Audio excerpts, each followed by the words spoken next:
दोस्तों, आज की कहानी की शुरुआत होती है एक बर्फीले पहाड़ से, जहाँ पर एक बौद्ध शिष्य अपने दो चेलों के साथ धर्मग्रंथ की खोज में जा रहा होता है। रास्ते में उसे एक भयानक शेर मिलता है, जो कि इन तीनों को खाने का प्रयास करता है। शेर को पीछे देख चेलों ने अपने गुरु को घोड़े छोड़ने की सलाह दी ताकि उनकी जान बच सके, बट गुरु ने मना कर दिया और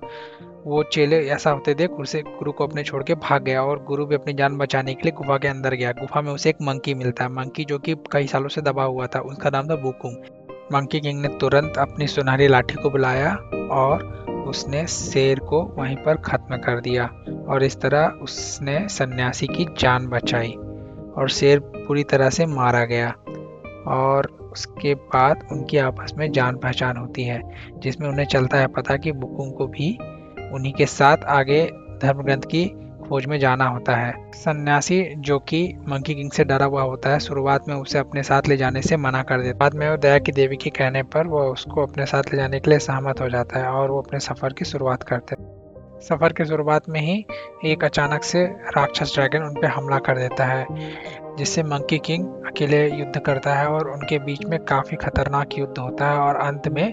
राक्षस ड्रैगन मारा जाता है और मंकी किंग उसे एक घोड़े में बदलकर सन्यासी को गिफ्ट कर देता है, जिससे सन्यासी का सफर आगे का आसान हो सके और उसे ज़्यादा चलना ना पड़े।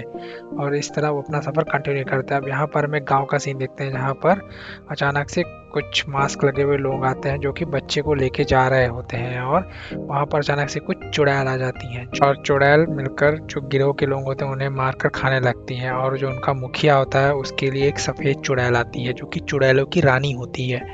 और वो खुद जाकर उस मुखिया को स्वयं मारती है और उसका खून लेकर उसकी आत्मा अपने बस में कर लेती है। और इस तरह हम दिखाते हैं कि एक पहाड़ी इलाका जहाँ पर चुड़ैल अपना श्रृंगार कर रही होती है और एक आईने में उसी सन्यासी को देख रही होती है और सीन बदलता है और उसके बाद हम देखते हैं कि कुछ गांव में बहुत सारी महिलाएं भागती हुई आ रही हैं जिस और उनके पीछे एक युवक चला आ रहा है और मंकी किंग अपने दिव्य दृष्टि से देख लेता है कि ये असल में राक्षस है और उसके ऊपर हमला कर देता है। और जैसे उस पर हमला करता है वो अपने बड़े भाई को बुला लेता है जिनका नाम था साबूची और दोनों के बीच में भयंकर युद्ध चलता है। इस तरह वह एक साथ दोनों से लड़ता है और लड़ाई के दौरान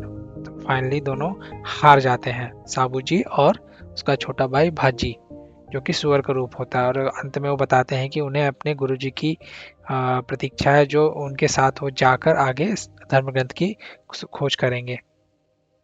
और सीन बदलता है और हम देखते हैं कि चुड़ैलों की रानी बैठी होती है और उसकी दासियां उन्हें सन्यासी को मारने के लिए सलाह दे रही होती हैं। और इस तरह वापस से सीन बदलता है और सन्यासी के सारे दोस्त गांव पहुंच जाते हैं और चुड़ैल भी अपना रूप बदलकर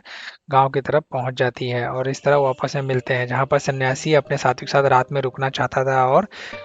बुढ़िया जो कि चुड़ैल का रूप होती है उन्हें अपने यहाँ आश्रम में न्योता देती है। और इस तरह मंकी किंग भी प्रयास करता है कहीं कुछ गलत ना हो, लेकिन उसकी दिव्य दृष्टि काम नहीं करती क्योंकि चुड़ैल ने कुछ जादू ही किया होता है और सबके आंख में धूल झोंक देता है, जिसकी वजह से उन्हें कुछ भी क्लियर नहीं दिखता है और वो कुछ भी समझ नहीं पाता। और इस तरह मंकी किंग को हमेशा डाउट रहता है और वो अपने संदेह को चेक करने के लिए जादुई गोला एक तैयार करके सन्यासी की चारों तरफ छोड़ देता है और उसे बाहर निकलने के मना करता है और वो स्वयं बाहर जाकर अपनी आँख ठीक करने का प्रयास करता है और अचानक से उस गोले को तोड़ने का प्रयास करती है चुड़ैल, बट ऐसा हो नहीं पाता। फाइनली वो अपनी बातों में लगाकर सन्यासी को बाहर लेके आती है और उसी समय पे जो मंकी किंग होता है उसकी आंखें भी ठीक हो जाती हैं, लेकिन उसे चल जाता है पता किसी ने उसका गोला ब्रेक किया और जैसे ही उसकी आंखें ठीक होती है वो उसे हर चीज़ वापस से क्लियर दिखती है कि ये चुड़ैल है और ये उसकी साथियाँ हैं। और इस तरह वो जाता है अपने साथियों को बचाता है और साथ में उस बुढ़िया जो कि चुड़ैल का रूप होती है उस पर भी हमला कर देता है और उनके बीच में थोड़ा सा युद्ध होता है और किसी तरह चकमा देकर वो भाग जाती है और वापस वो चुड़ैल के रूप में आती है और वो सन्यासी को मारने का प्रयास करती है, लेकिन जैसे ही वो मारने का प्रयास करती है तुरंत मंकी किंग उस पर हमला करके उसे मार देता है।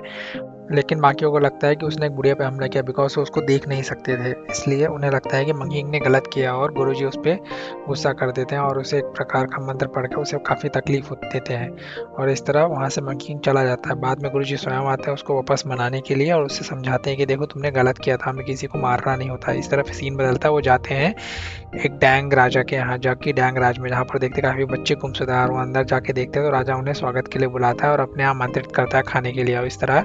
बाद में राजा उन्हें अपने श्राप के बारे में समझाते हैं। जैसे समझाते हैं कि चुड़ैल उन पे हमला करती है, बट अचानक से चुड़ैल आकर वहाँ पर सब पे हमला वाक़ई कर देती है और वो मंकी किंग से मिलना चाहती थी। मंकी किंग को बोलती है कि तुम अपना सन्यासी मुझे सौंप दो और मैं तुम्हारे सर का मुकुट से तुम्हें आज़ादी दिला दूँगी। और इस तरह का संवाद देके वो बोलती है रात में तुम सन्यासी को मेरे पास छोड़ना। यहाँ पर सीन बदलता है और हम देखते हैं कि राजन जो है कि बच्चों जो चोरी होते हैं उनका खून लेके पीता है ताकि उसका श्राप हट सके, बट ऐसा होता नहीं है। और इस तरह सीन वापस से बदलता है और मंकी किंग अपने सन्यासी दोस्तों को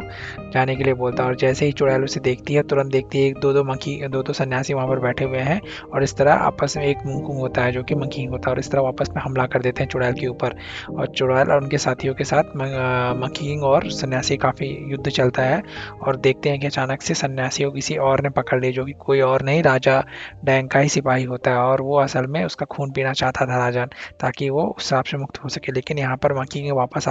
और सन्यासी को राजा से बचा लेता है। और इस तरह जैसे वो बाहर निकलते लोग उन्हें काफ़ी धन्यवाद देते हैं और उस राज्य के लोग काफ़ी उन्हें भेंट देते हैं। और इस तरह अचानक से हम देखते हैं वापस कि चुड़ैल एक दूसरे रूप में आती है और एक बच्ची को भी भेजती है वहाँ पर हमला करने के लिए, बट वापस से मंकी किंग को चल जाता पता और उस बच्ची पे हमला कर देता है। लोगों को लगता है कि वो एक माँ और बेटी पे हमला करता है तो उन्हें लगता है कि ये राक्षस है और उन सब पे हमला कर रहा है, जो कि काफ़ी गलत है। और यही बात गुरुजी को भी लगती है कि गलत किया उसने और वापस मंकी किंग को बहुत क्रोध करते हैं और उसे वहाँ से जाने के लिए कहते हैं। लेकिन बाकी लोगों को सपोर्ट करते हैं मत जाने दीजिए, बट सन्यासी किसी की बात नहीं सुनता, उसे वापस में जाने के लिए बोलते हैं। जैसे ही मंकी किंग वापस वहाँ से जाता है तो चुड़ैल घात ला के बैठी रहती है और वो सन्यासी को लेके उड़ जाती है और दोनों भाजी और साबू जी दोनों उसका प्रयास करते पीछा करने का, बट उसे पकड़ नहीं पाते और दोनों ही रोते हुए आपस आगे जंगल में जाते हैं और प्लान करते कि इस तरह मुझे बचा के ले आए। इस तरह हम देखते हैं सीन बदलता, मंकी किंग भी हवा में उड़ रहा होता है और साथ में साबू जी और छोटा भाई आपस में डिस्कशन कर रहे होते हैं। यहाँ पर हम देखते हैं कि चुड़ैल जो कि सन्यासी के आसपास घूम रही होती है और उसे मारने की फिराक में रहती है, लेकिन मारने से पहले उसे कुछ बातें करती है और उसे बताती है कैसे वो बनी चुड़ैल। और यहाँ पर हम देखते हैं जैसे मंकी हवा में उड़ता है उसे रास्ते में दया की देवी मिलती है, जो कि दया की देवी उससे कुछ डिस्कशन चल रहा होता है। और यहाँ पर छोटे भैया जो भाजी होता है वो जाता है मंकी किंग के पुराने घर पे और यहाँ पर जो बड़े भैया होते हैं वो जाते हैं वापस सन्यासी को बचाने के लिए। और यहाँ पर जो भाजी होता है उसे मंकी किंग का कवच मिल जाता है और दोनों मिलकर आपस में युद्ध करने लगते हैं। और दया की देवी मंकी किंग को रास्ते में रोक के उन्हें समझाती है कि उन्हें अपने गुरुजी का साथ नहीं छोड़ना चाहिए, उनका जन्म का एक तात्पर्य है जिसे उन्हें पूरा करना। और इस तरह हम देखते हैं चुड़ैल गुरुजी को मारने लगती है और वहाँ पर हम देखते हैं कि वापस मंकी किंग आ जाते हैं युद्ध के लिए और सारा कवच जो होता है जो भैया जी बड़े छोटे भाई पहना होता है वो सब वापस मुझ पे आता है। और इस तरह जैसे ही मार रही होती है तुरंत मंकी किंग अपने सुनहरी लाठी से चुड़ैल पे हमला कर देता है और उसे गुरुजी से अलग कर देता है और इस तरह गुरुजी को बचा लेता है। और फिर हम बाहर देखते हैं कि एक बड़ा सा कंगाल होता है जो कि कोई और नहीं चुड़ैल होती है, वो सब पे हमला कर रही होती है और काफ़ी गुस्से में होती है। मंकी किंग और चुड़ैल के बीच में काफ़ी भीषण युद्ध होता है और हम देखते हैं कि मंकी किंग चुड़ैल जीत जाता है और यहाँ पर स्वयं भगवान बुद्ध आ जाते हैं और वो चुड़ैल का जीवन का चक्र खत्म करने लगते हैं। वहाँ पर स्वयं सन्यासी उनसे आके विनती करता है कि कृपया इसे ना मारे, इसे भी एक मौका देना चाहिए। और भगवान बुद्ध उसकी बात मान जाते हैं और उसका जीवन माफ कर देते हैं, बट सन्यासी को उसके जीवन के लिए अपना शरीर का त्याग करना पड़ता है। लेकिन चुड़ैल को ये जब बाद में चलता है तो चुड़ैल इस बात के लिए एग्री नहीं करती और वो स्वयं अपना जीवन त्याग कर देती है। और यहाँ पर सन्यासी उसे देख के बचाने के लिए अपने मंकी किंग से बोलता है कि कृपया मुझ पे हमला करो और जैसे उसका जीवन समाप्त होगा तुरंत चुड़ैल जिंदा हो जाएगी, बट मंकी किंग ना चाहते भी उन पे हमला करता है। और हम देखते हैं कि गुरुजी की एक पत्थर बदल चुके हैं और उनकी आत्मा निकल के कहीं जा रही होती है और सब ये देख के दुख में लोभ विलोप हो जाते हैं। और इस तरह अंत में हम देखते हैं गुरुजी फाइनली पत्थर के बन जाते हैं और वो स्वयं गुरुजी को लेकर धर्मग्रंथ की